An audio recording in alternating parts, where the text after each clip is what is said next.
Good morning. Good morning, everybody. Good morning. Good morning. Good morning. How is everybody doing on this morning, this beautiful Friday morning? I pray that all is well. I pray that everybody is having a good day thus far.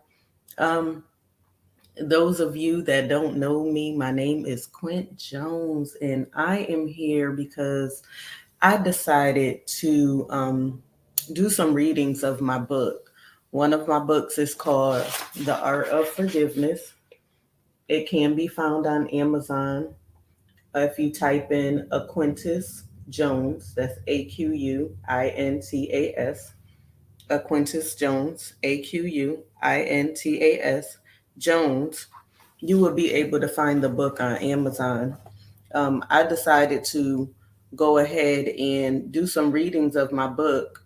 This one, like I said, is called The Art of Forgiveness because there's a lot of people that is dealing with unforgiveness. And um, we really don't know how to forgive. We don't know how to forgive because it's easy to throw something under the rug or easy to repress something or easy to just, you know, put it down, and it's easy to just put it down in our repertoire and forget about it. So I decided to go ahead and do some readings from the book so that we could discuss it. Those of you that want to get the book, I would greatly appreciate it. And we can, if you have questions or anything like that, um, I pray that God will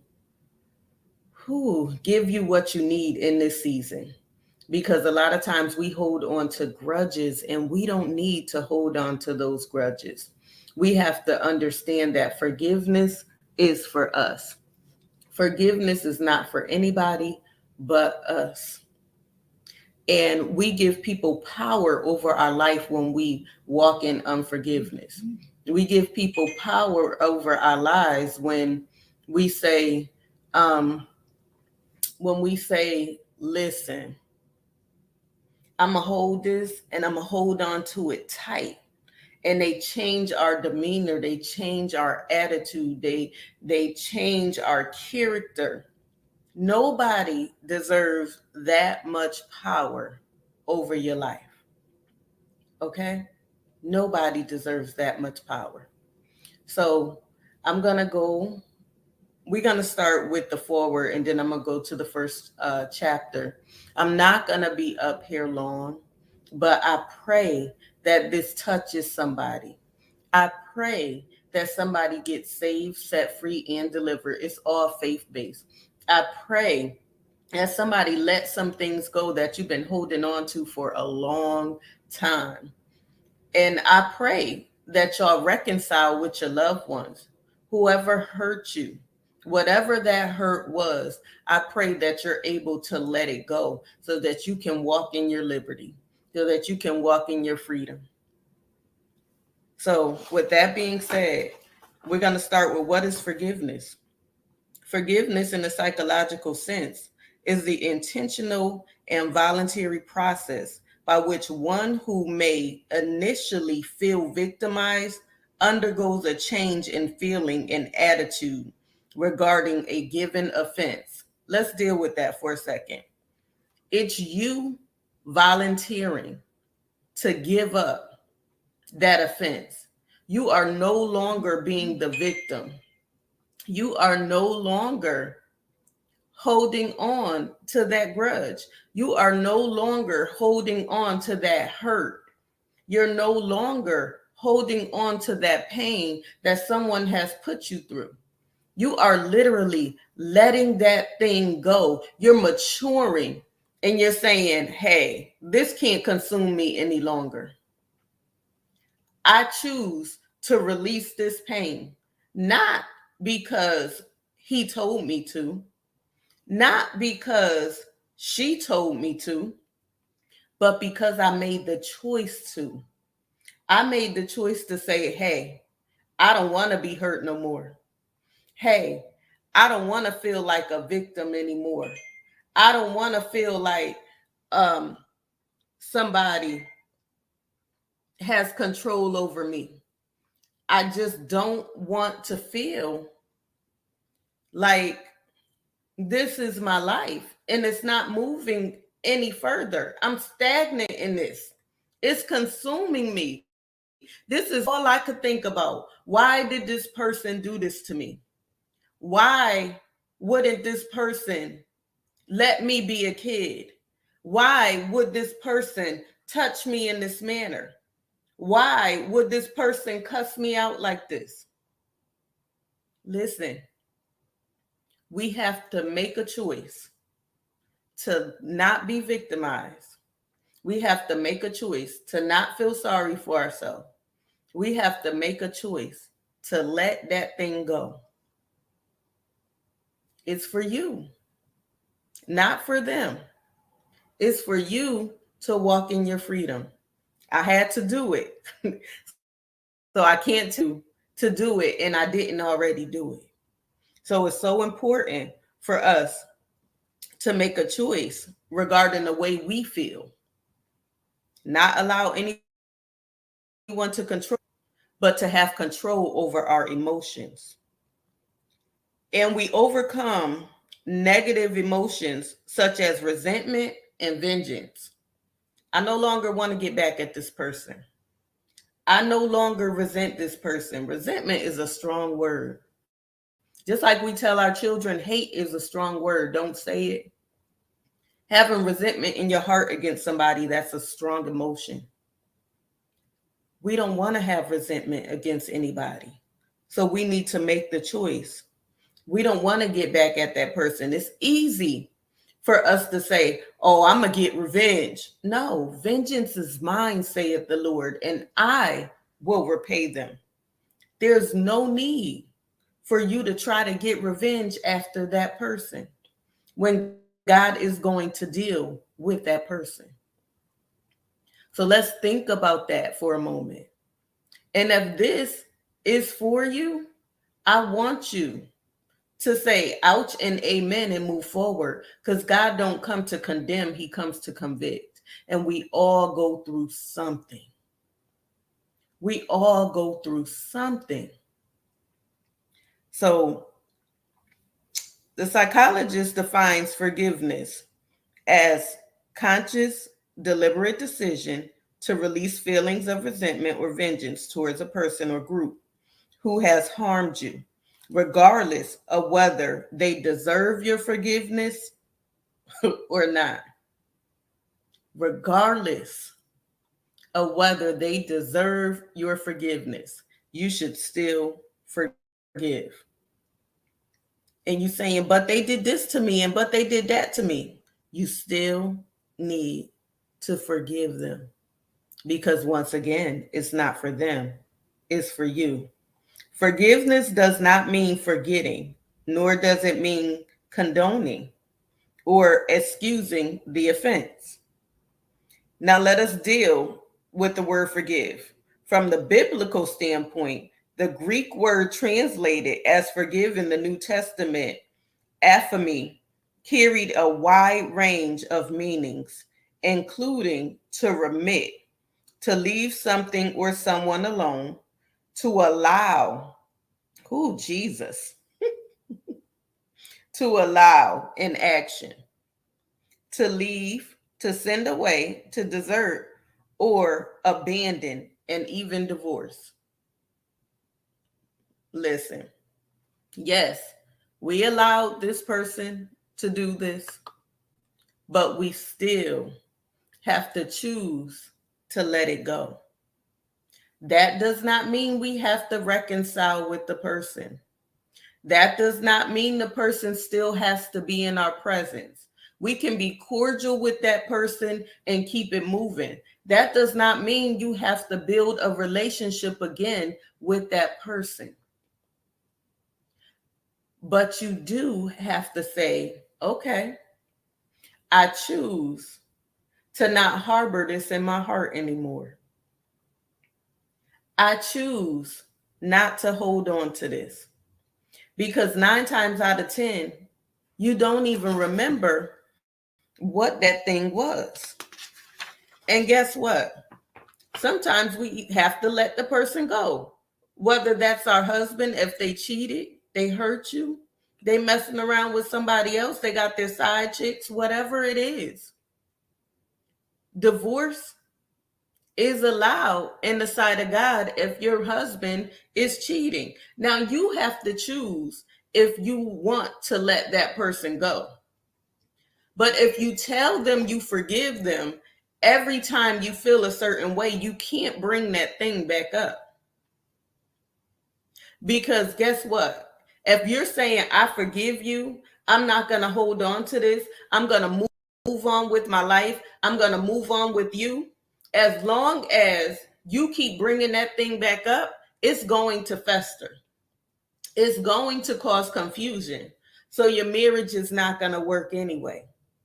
So if you got the mindset that I cannot handle this and it's going to continue on, then you need to let it go.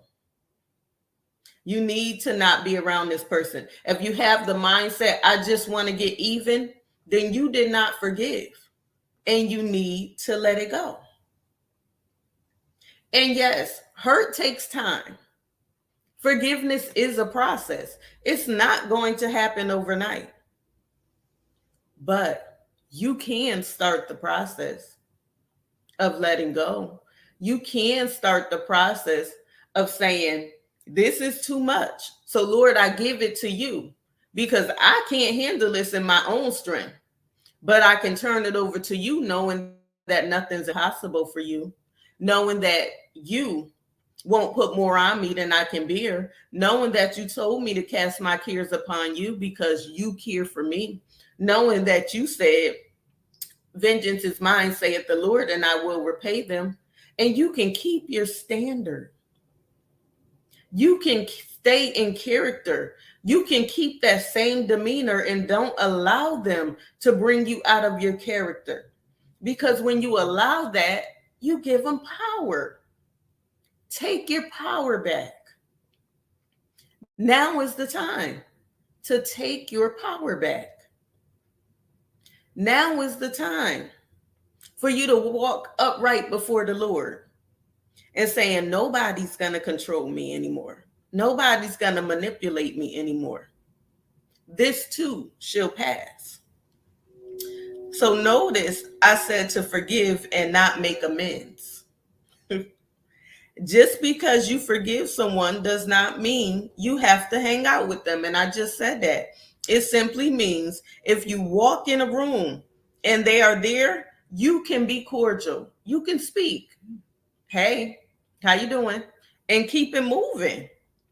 And your attitude will not change. So you'll still keep that same smile on your face because that person is in your presence. So that attitude, that person can no longer control your emotions. You can still have a good time with your friends when you walk in that room. You can still continue to laugh. You can still continue to smile. You don't have to leave the room because they walked in it. And you like, I just can't be there with that person. No. I paid my money to come up in here and I'm going to stay here. I'm not going to fight you. I'm not going to argue with you. I'm not going to give you the time of day because you are irrelevant in my life. So why will I give you that much control? We about forgiveness here.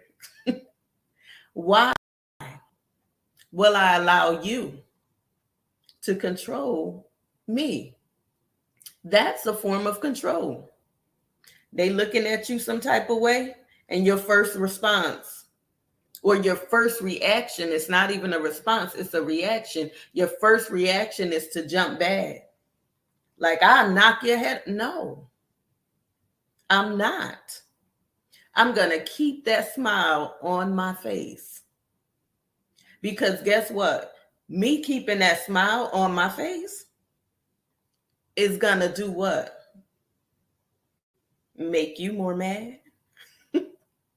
So now I got the control. Me keeping that joy in my spirit and that peace, ooh, Jesus, that surpasses all understanding. Me knowing that God don't like ugly, and if you do bad to me, he's gonna take care of it. The battle is not mine. So yes, I don't have to give you power over my life anymore. I will no longer give you power over my life. I thank y'all for viewing. Those of you that are with me, I thank y'all for staying with me. Listen, it's so important for us to take our power back in this season. Okay. You are simply taking your power back from individuals and things. Nothing and nobody should have control over your life to the point that they change your entire attitude. And I already gave you the example. When you walk in that room, you with your friends, y'all having dinner, and this person walk in the room and now you got an attitude. I'm ready to go. I'm ready to get out of here. And they don't even see you.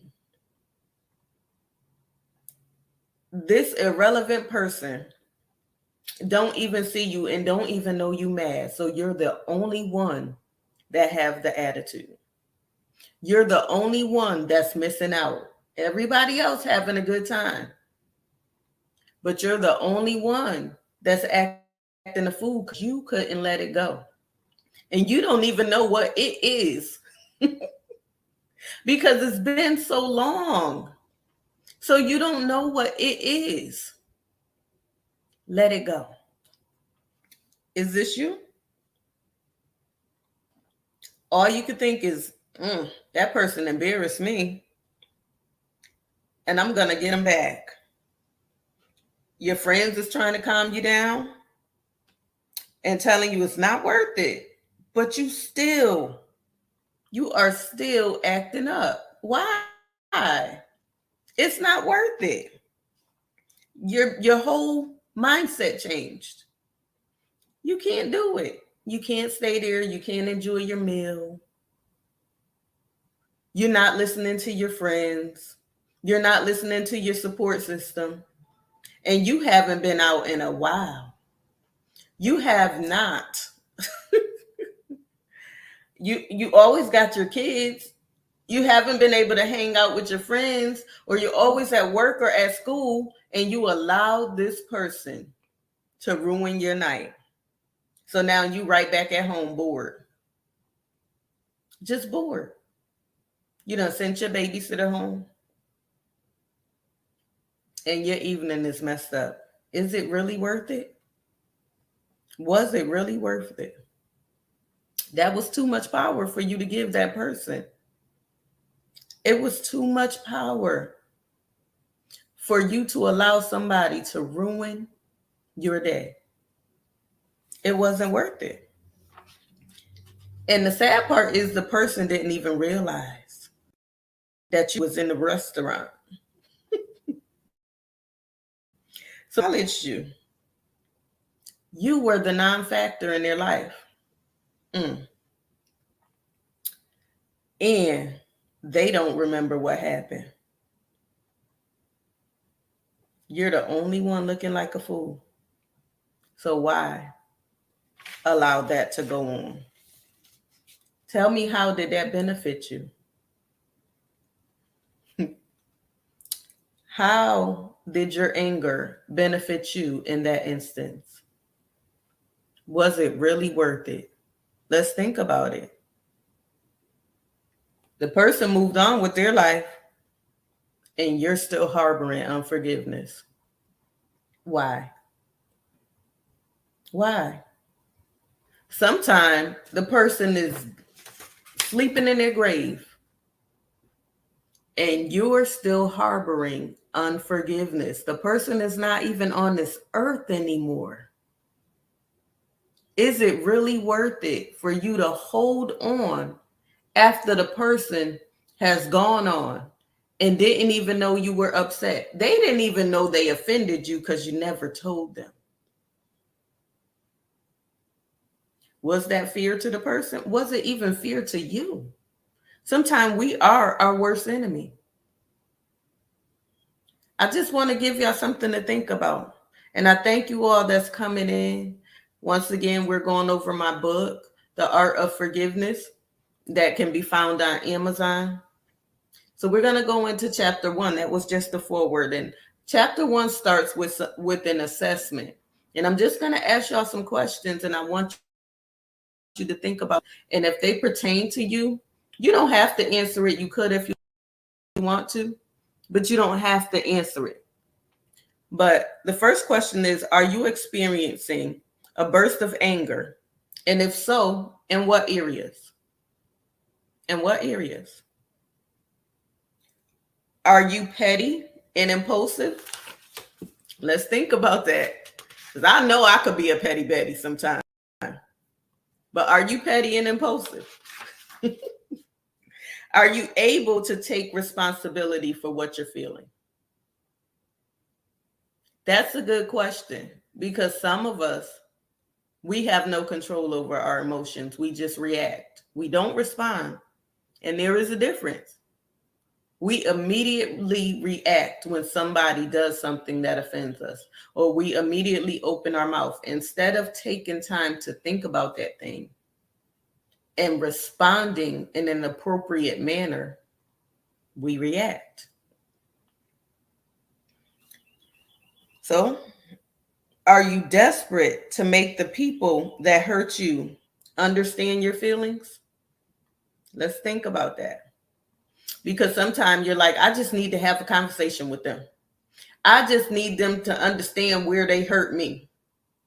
Why? Because a lot of times when you have that conversation with the person, guess what? They still don't understand or don't see what they did, or they don't see it from your perspective anyway. So if that person did not understand and never apologize to you, can you move on? Or are you going to continue to hold on to it? Are you dwelling on a situation and or waiting on an apology? But how is it going to hinder you if that person never apologizes? Think about it. If that person never says, I am so sorry I did this to you, how will that affect you? How would that make you feel? Because sometimes we're like, all I want is an apology. All I want is that No. Why? Why?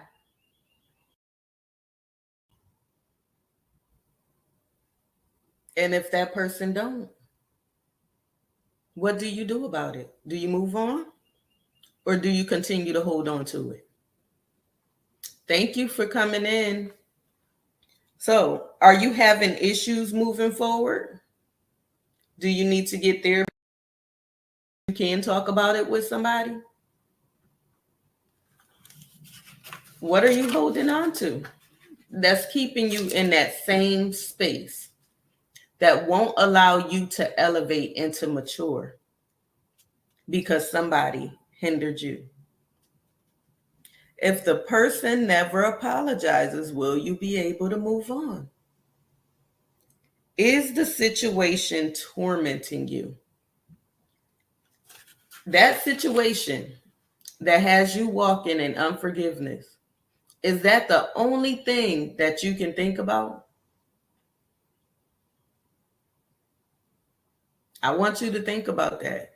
Is that the only thing that's keeping you from moving? I don't like my boss, so I'm not going to apply for that position because I'm going to be directly under him because he talked a certain way. But you hindering yourself. You're your worst enemy. He's not thinking about you. He's making his money. So you're hindering from you from getting that promotion because you don't like the way he talked to you. Come on, that's too much power. Move forward. Mature. This might just be this person's demeanor. Maybe if you lead by example, he'll change the way he talks. Don't hinder yourself because of unforgiveness. We're dealing with the art of forgiveness. Don't hinder yourself because of unforgiveness. Okay? Let me explain the method to my madness. The reason I started this chapter with an assessment is because I wanted to give you an opportunity to look at yourself. Because a lot of us don't want to do a self-evaluation. And give you something to think about before we jump into the meat of this book. I really, really wanted to give you something to think about. And this is why I started this with an assessment. Okay? It's so important. Thank you all for joining me. It's so important for us to look in the mirror and be transparent with ourselves, because some of us lie to ourselves. And this is the disclaimer. This book is not for those that do not want to be delivered from unforgiveness. Okay? This book is not for those that do not want to be delivered from unforgiveness. As a matter of fact, this book is not for someone that does not want to deal with their own issues of a hurtful situation that is tormenting them. So I'm giving you the disclaimer. If the book is not for you, if you don't want to deal with your own issues, if you don't want to deal with unforgiveness and you still want to hold the grudge, if you still want to hold on to the past hurt, if you still want to hold on to the childhood trauma, then this book right here is not for you. Okay? The book is designed to heal and to set free those that are suffering with unforgiveness, holding grudges, those that are being tormented, and those that are dealing with soul ties due to repressed residue of their past. So, what is a soul tie?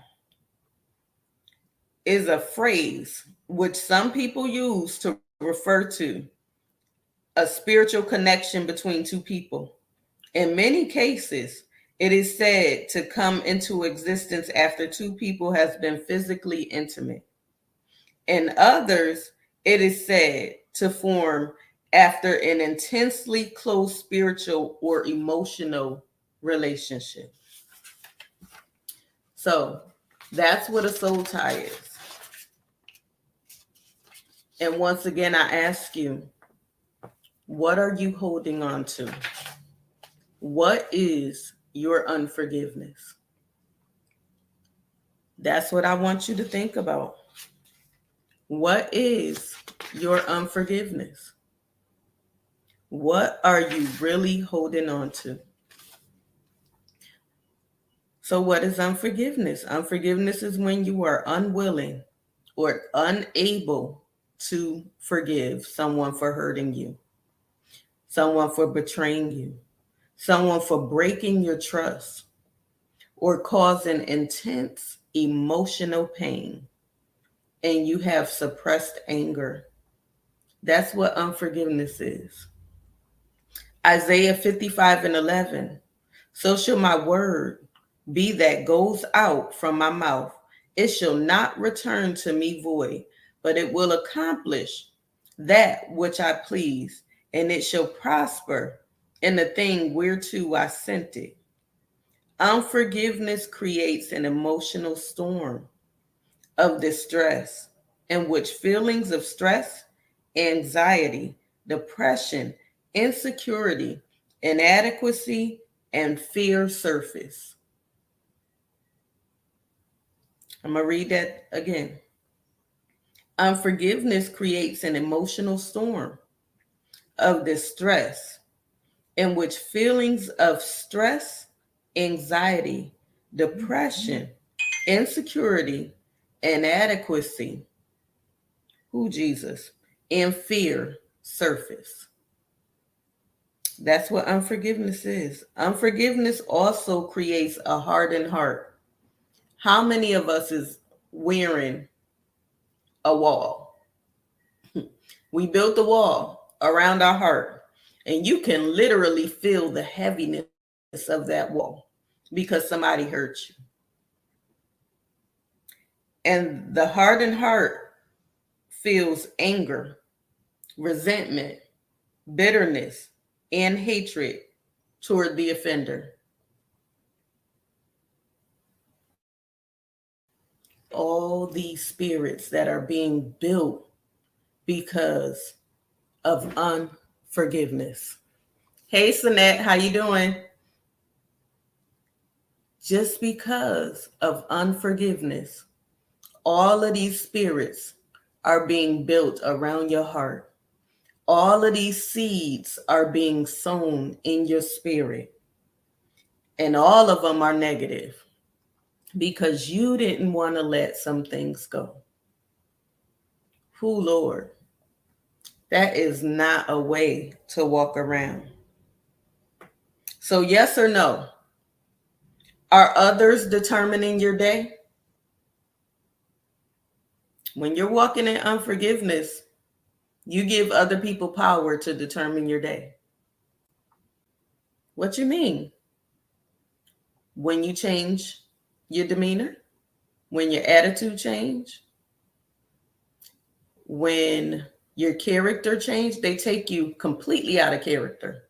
You sweet, you real sweet. And then all of a sudden, you turn into this fireball. And all you want to do is get at this person. They're determining your day. You can't keep that same smile. Your spirit is disturbed. You got all of this adrenaline running through your body, and you just want to scream. You don't even know how to let it go. You're dealing with unforgiveness, and somebody is determining your day. Way too much power. Are you out for revenge? Do you want to get revenge against the person that harmed you? Then it's time to change. I am so glad that you can see you, because that is what this book is designed to do. It is definitely designed to cause you to see you. And like I said in the disclaimer, if you're not ready to deal with your own unforgiveness, if you're not ready to be delivered, then this book is not for you. It's a hard book to deal with. The feedback that I got back when people read this book, they was mad at me after they read this book, and they went back to it because they had to look in the mirror. It was time to mature. It was time to let go of those negative feelings that they were harboring. And look, I couldn't put this out there if I couldn't do it myself. I had to be able to do it myself because I didn't want anybody to have power over me. I didn't want anybody to control my life. I didn't want the next person that I was with to be able to suffer for the past that I dealt with. And I dealt with some stuff.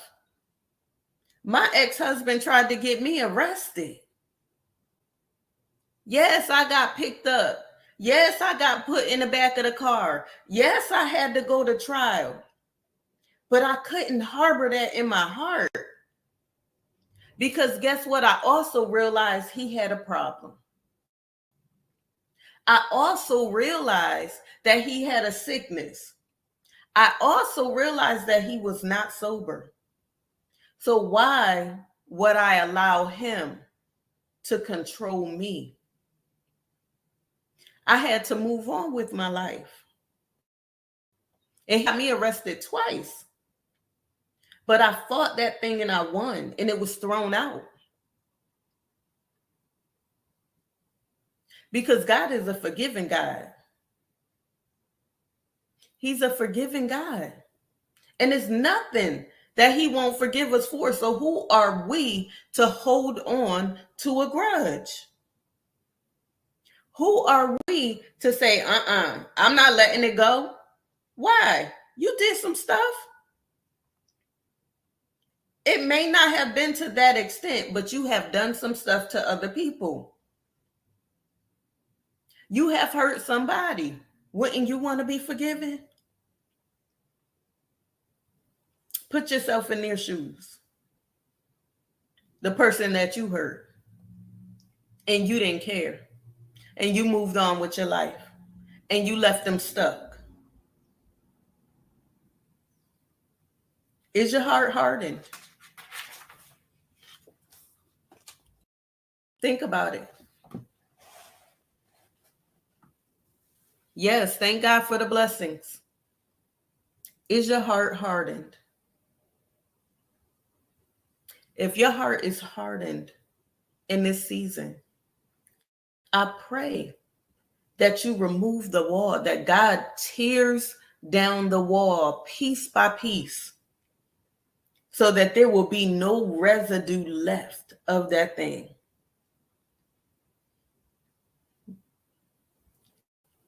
It's time for us to let it go. We went through chapter 1. When I come back again, we're going to go through chapter 2. It might be tomorrow. If you want to get the book, once again, you can get it on Amazon. And you can type in my name, Aquintas Jones. That's Aquintas. Last name Jones. And you will see the books that I have on Amazon. But I want you to really do a self-evaluation. And those of you that are getting something out of this, come back. Come back tomorrow. We need to be delivered in this season so that we can move forward in a positive manner. We are not going to be a byproduct of our environment, of our situation, of our circumstance. No. Our life has purpose. It has destiny. And we got a work to do. So we can't be stagnant. We can't be stuck and consumed and tormented by our hurt and our pain. It's just not worth it. It's not worth it. Why would you allow something negative to consume?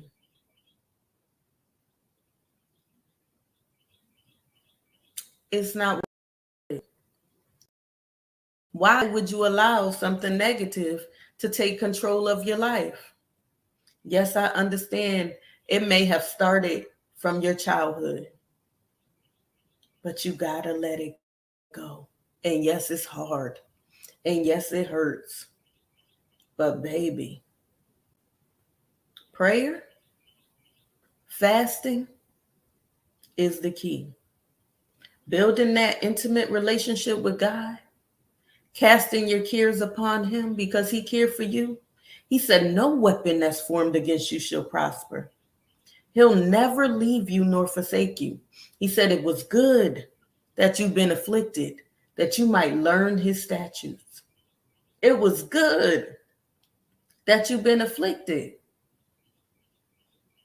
But he's come to heal, to save, to set free, and to deliver. So I thank you all. I'm going to get off here because I got to be to work early today. But I thank you all for sticking with me through chapter 1. And I really, really appreciate it. And once again, if you want to read along with me, you can get the book. But I thank God for you. I pray that you are ready to walk through this with me, that you are ready to be delivered from past trauma, from past hurt, from past resentment, from grudges, from unforgiveness. And I loose the feeling of the void. In the name of Jesus, I loose love and peace in that place. That all that negativity came out, I loose positivity so that we can move forward in a positive manner. So once again, I thank you. I love you. And let's do this because we got this. So I'll talk to y'all tomorrow.